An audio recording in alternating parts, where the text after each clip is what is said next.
बाहैसियत सांसद मत समझिए, दिल्ली विश्वविद्यालय के शिक्षक के रूप में हूँ, जिसकी एक समझ विकसित हुई है इसी देश के संविधान को पढ़ के, इस देश के तमाम वैसे लोगों को समझ करके जिन्होंने धारा के विपरीत काम करने का निर्णय लिया। कोई भी मुल्क बनता संवरता धारा के साथ में नहीं है, धारा के विपरीत जाने से बढ़ता है। चाहे इतिहास देख लीजिए, वर्तमान देख लीजिए। आज होम मिनिस्टर साहब का रिस्पांस था पार्लियामेंट में। पार्लियामेंट का एक उपकरण है, अलग अलग मंत्रालयों पे बातचीत होती है, तो गृह मंत्रालय पे बातचीत हुई और सेंसस पे काफ़ी बातचीत हुई।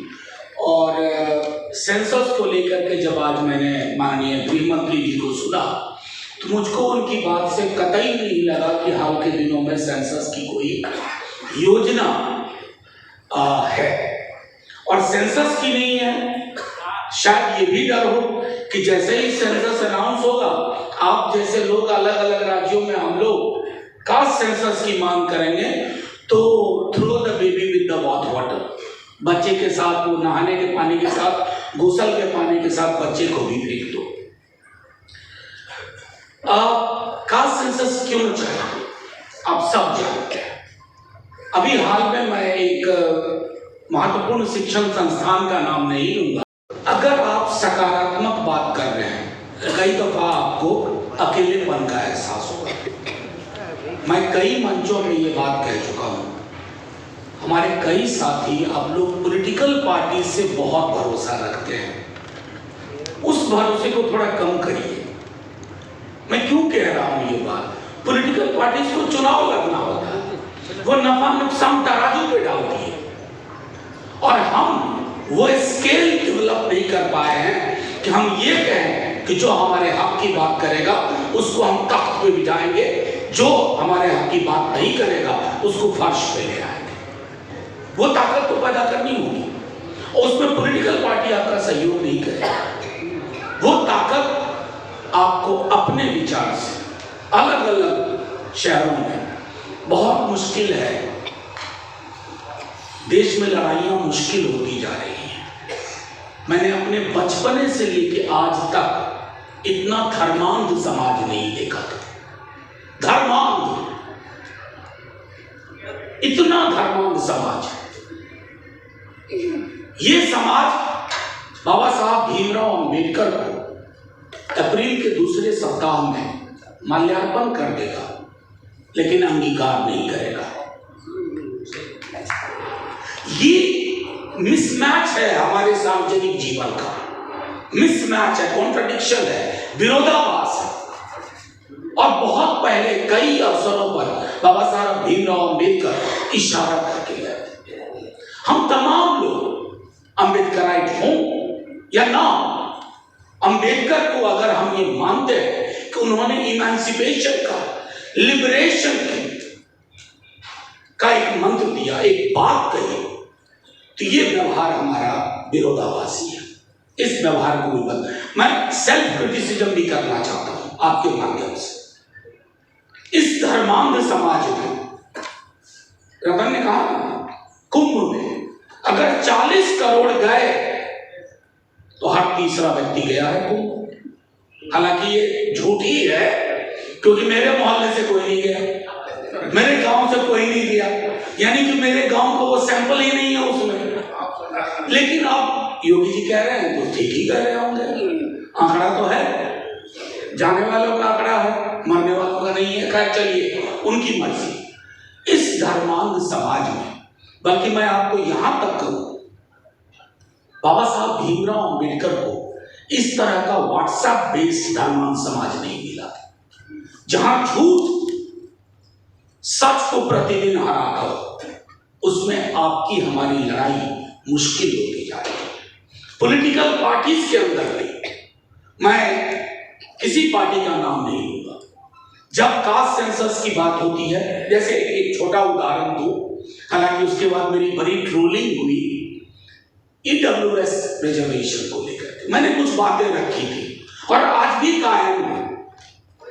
सुप्रीम कोर्ट ने भी मेरे उस स्टेटमेंट का कॉग्निजेंस मिल गया। मैंने कहा दस्तावेज कौन सा है?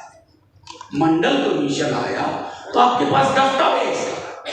इस केस में आपके पास कौन सा वो सर्वे, कौन सी वो स्टडी है, एथनोग्राफिक स्टडी हो, एथ्रोपोलॉजिकल स्टडी हो, कौन सा है? कुछ भी नहीं। व्हाट्सएप फॉरवर्ड से पॉलिसी डिसीजन हुआ। चलिए, जुडिशियरी को भी हम सब जानते हैं, नकदी नहीं मिलती तब भी जानते थे, नकदी मिली तब भी जानते हैं। मैं सिर्फ इतना कहना चाहूंगा कि ऐसे माहौल में आपकी लड़ाई, सिविल सोसाइटी की लड़ाई बहुत महत्वपूर्ण है। पॉलिटिकल पार्टी साथ रहें तो लड़िए, ना साथ रहें तो लड़िए। ताकत पैदा होगी, ताकत बड़ों बड़ों को नीचे ले आती है ऊपर से। हम वो ताकत नहीं पैदा कर पा रहे हैं।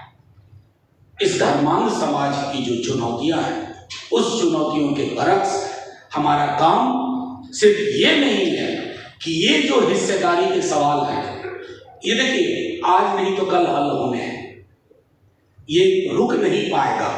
मैं सुन रहा था कई लोगों को, तो मैं कहूँ, मुझे तो कभी कभी लगता है कि जिस दिन माननीय प्रधानमंत्री जी को इधर फायदा ज्यादा दिखा तो वही जाकर सबसे पहले घोषणा करेंगे, लेकिन उसके लिए भी वो ताकत तो पैदा करके उनको बताना है। अभी उनको ये लग रहा है कि मैं इसके बगैर भी बहुत पॉपुलर हूं, मुझे वोट मिल रहा है। वो कैटेगरीज बताते हैं, दलितों में इतना वोट, पिछड़ों में इतना, अगले तो खैर इनका स्टडी ही है। तो वो जो सब सारा का सारा बताते हैं, उस मिथक को भी तोड़ना हमारी जिम्मेवारी है।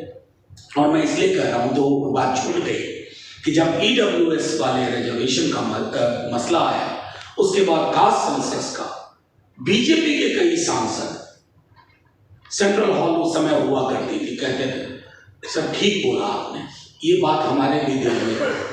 जो बीजेपी के सदस्यों के दिल में वो बात है, वो तभी बाहर आएगी जब आपकी ताकत मजबूत होगी। अभी उनको लगता है कि उनकी राजनीति जिस धारा में चल रही है, उसी धारा में धारा बदलिए। हम जैसे लोग आपके साथ हैं, हर मंच पे, राज्य के किसी कोने में, देश के किसी कोने में बुलाएंगे।